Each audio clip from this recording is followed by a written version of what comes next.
Bom dia, turma.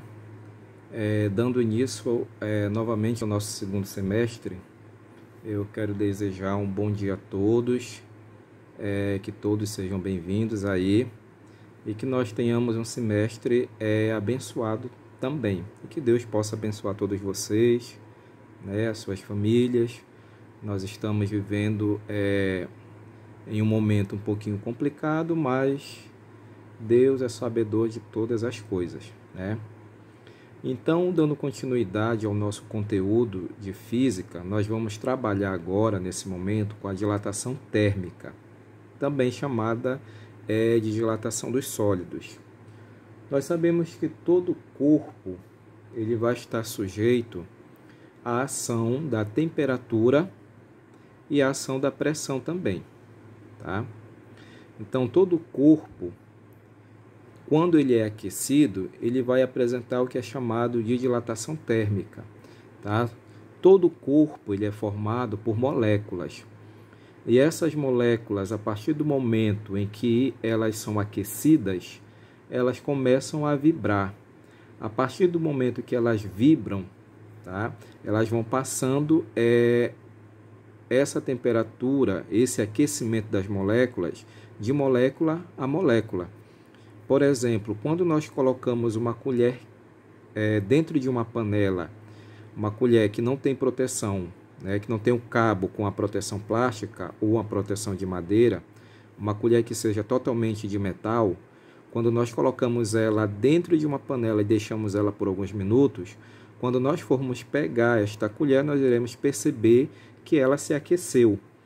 Então, ela se aqueceu a partir do momento em que as moléculas que formam aquela colher, que estavam em contato com a panela no fogo, começou a vibrar e foi passando a partir de molécula para molécula a temperatura, tá? No caso, o calor foi passando de molécula a molécula, tá? Então, a colher por completo se esquentou.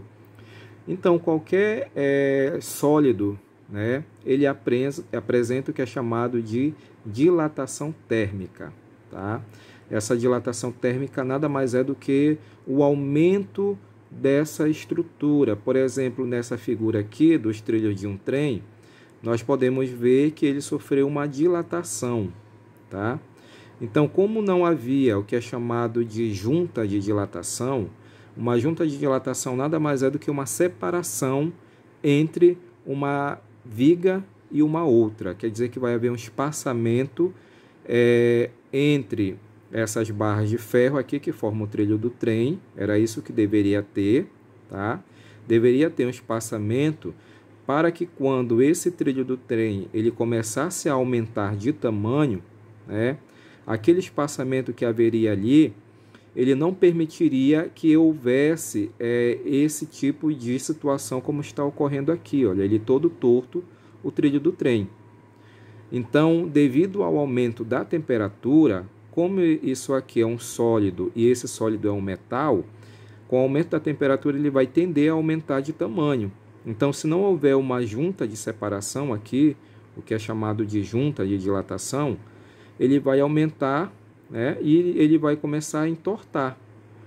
Por quê? Porque houve um aumento da temperatura e não havia aqui um espaçamento para que esse espaçamento pudesse superar o tamanho ou o aumento de tamanho do trilho do trem. E como não havia essa junta de dilatação, a tendência dele é entortar totalmente, tá? A gente sabe que o trilho do trem ele vai apresentar juntas de dilatação justamente para que quando ele vai aumentar, ele vai ficar aquecido e aumentar de tamanho, tá? Isso não venha a ocorrer, tá? O trilho do trem não venha a entortar. Por isso que vai apresentar algumas separações de trilhos. Eles vão apresentar a chamada junta de dilatação, para que quando ele for aquecido, né, a temperatura ambiente, ele não venha a entortar. Ele vai aumentar de tamanho, mas ele não vai acontecer o que aconteceu aqui nessa figura, né, do trilho acabar entortando e prejudicar a passagem de um trem. Isso daqui pode provocar um acidente. O trem ele pode descarrilhar porque o trilho ele não está na forma normal que seria para ele se apresentar. A mesma coisa acontece aqui nessa calçada. A partir do momento em que ela começa a se dilatar, se ela não tiver separação entre o concreto que foi colocado aqui, ele vai começar a se dilatar e vai começar a rachar e vai se sobrepor um sobre o outro, tá? Então a gente sabe que o concreto ele se dilata. Então, se ele se dilata, ele vai aumentar o tamanho dele, ele vai tender a aumentar quando ele é aquecido. Então, se ele não tiver aqui às vezes os pedreiros colocam ripas, né, pedaço de ripa, para fazer uma separação entre os tamanhos aqui do concreto, justamente para que quando ele for se dilatar, aquela ripa ela vai não deixar com que haja rachamento ou fissura nesse concreto. Ele vai suportar a pressão de dilatação desse concreto. Às vezes é colocado ripa ou até mesmo uns pedaços de tipo plástico que é colocado. Eu acredito que todos vocês já tenham visto algumas calçadas que é colocado essa estrutura, justamente para que quando o concreto ele vier se dilatar, ele não venha se sobrepor um sobre o outro e acabar rachando aí a calçada, tá? Então tudo isso aí é fruto da chamada dilatação dos sólidos. Qualquer sólido ele sofre dilatação, ele aumenta de tamanho. Então vejam só esse exemplo aqui nessa figura, olha. Não consigo desatarrachar esta porca, né? Quer dizer que ele não consegue soltar a porca do parafuso onde ela está colocada. Aí vem outro camarada aqui e fala que consegue, né? Como é que ele consegue? A partir do momento que ele começa a aquecer essa porca, né? Em cima dessa vela aqui. A partir do momento que ele consegue aquecer, ela vai se dilatar o orifício dela central aqui. Como ela vai aumentar de tamanho, fica mais fácil a gente soltar essa porca aqui deste parafuso, né? Aqui não, aqui ela está apertada, né? E ele não está conseguindo tirar essa porca desse parafuso. Mas a partir do momento que eu aqueço esta porca, não só o orifício central dela se dilata, como o próprio parafuso também vai se dilatar. E fica mais fácil de haver aqui a separação da porca e do parafuso, né? Então aqui eu tenho uma chamada dilatação. É o exemplo aí do nosso dia a dia que a gente pode fazer para fazer com que uma porca, né, possa se dilatar, né, e sair do parafuso. Nesse outro exemplo aqui nós temos um trilho, né, aqui, e um trem passando por esse trilho. Aí o camarada aqui dentro do trem fala: o engenheiro não esperava um verão tão intenso. O que é que ele quis dizer com essa frase aqui? O engenheiro não esperava um verão tão intenso. Como o verão é intenso, a gente tem uma alta temperatura aqui, né? Então, se eu tenho uma temperatura elevada, o que é que está acontecendo com esses trilhos do trem aqui? Ele está começando a se dilatar. Como aqui provavelmente não há junta de dilatação, né, de separação entre esses trilhos, ele começa a entortar, né, porque ele não suporta o aumento da temperatura e a dilatação do trilho. Então, isso acaba prejudicando aqui a passagem do trem, já que ele não está no estado normal dele e ele se dilatou além daquilo que o engenheiro havia pensado quando ele projetou esse trilho aqui, tá?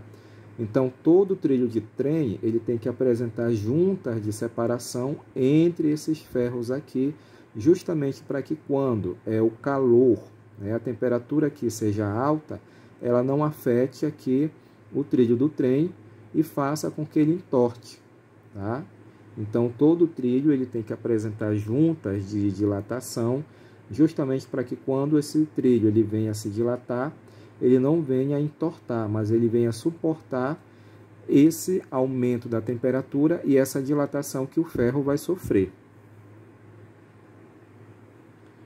Então, outro exemplo que nós temos aqui, ó, porque há essa distância entre as placas. Então, essa distância aqui entre as placas de concreto. A moça está perguntando, a outra responde: é para evitar rachaduras provocadas pela dilatação térmica.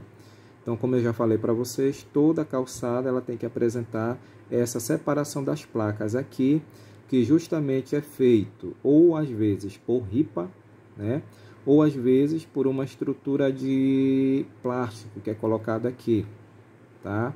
Para que ela possa suportar a dilatação com que o concreto vai sofrer.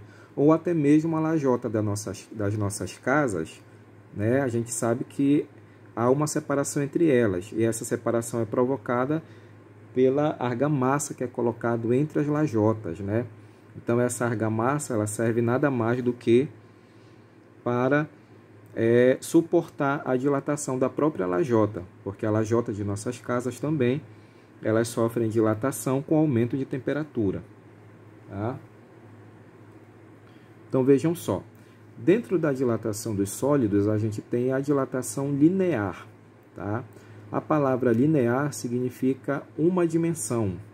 Então, quer dizer que o sólido ele vai sofrer uma dilatação apenas em uma dimensão. E a dimensão a qual ele vai sofrer um aumento é no comprimento, tá? Então, na dilatação linear, nós vamos ter um sólido que vai sofrer uma dilatação apenas em uma dimensão. E essa dimensão que ele vai sofrer a dilatação vai ser no comprimento, tá? Então, tudo isso é devido à variação de temperatura. Então, vejam só. Eu tenho esta barra de ferro aqui, tá? Eu submeto ela a um aumento de temperatura. A partir do momento que eu submeto ela a uma temperatura, né? A uma chama aqui de um bico de Bilsen, ela vai sofrer uma dilatação, quer dizer que ela vai aumentar aqui o tamanho dela. Então, ela apresentava aqui um comprimento inicial, esse L0 aqui significa comprimento inicial, né? E ela sofreu uma dilatação, ela aumentou de tamanho. Então, quer dizer que houve uma variação aqui no comprimento desta barra. Então, ela sofreu um ΔL.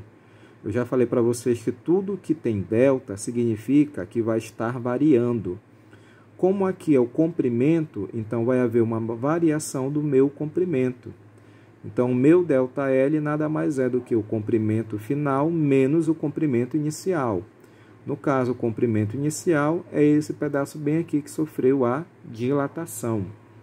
Então, a fórmula para nós calcularmos a dilatação linear é ΔL igual ao comprimento inicial vezes o coeficiente de dilatação linear, que é o meu alfa aqui. Esse alfa é chamado de coeficiente de dilatação linear, vezes a variação de temperatura. Então, através desta fórmula aqui, nós calculamos a nossa dilatação linear, tá? A outra fórmula que nós vamos ter para o cálculo da dilatação linear é esta aqui. O comprimento final é igual ao comprimento inicial vezes 1 mais o coeficiente de dilatação linear, que é o meu alfa, vezes o meu ΔT. Mas a fórmula principal que a gente utiliza para calcular a dilatação linear é esta aqui. Nós temos as duas aqui, né? Mas a principal, que é utilizada na maioria dos cálculos, é esta aqui de cima, essa primeira.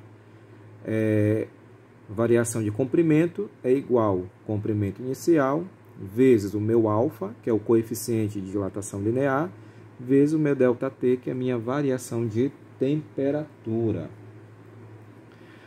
Nós temos aqui o nosso alfa, que é chamado de coeficiente de dilatação linear. Ele vai ser uma constante de proporcionalidade, tá? E o valor dele sempre vai depender do material que é utilizado.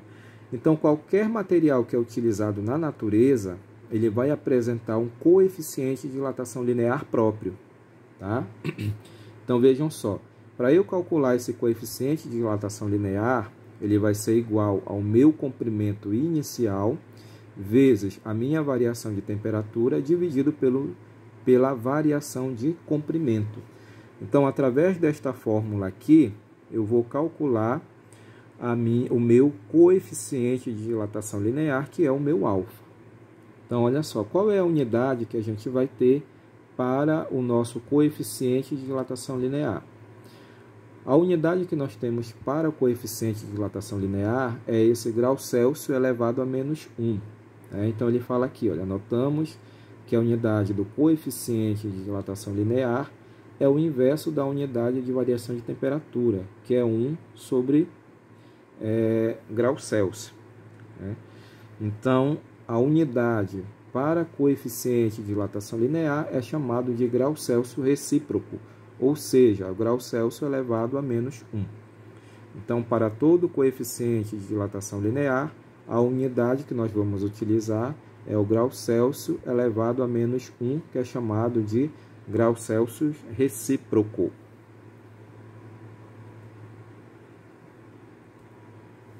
Então, vejam só. Para cada material existente na natureza, tá, a gente vai ter um coeficiente de dilatação linear. Então, vejam só, o coeficiente do chumbo é 2,9, zinco 2,5, alumínio 2,2, latão 2, vidro pirex 0,3, ouro 1,5, concreto 1,2. Tá?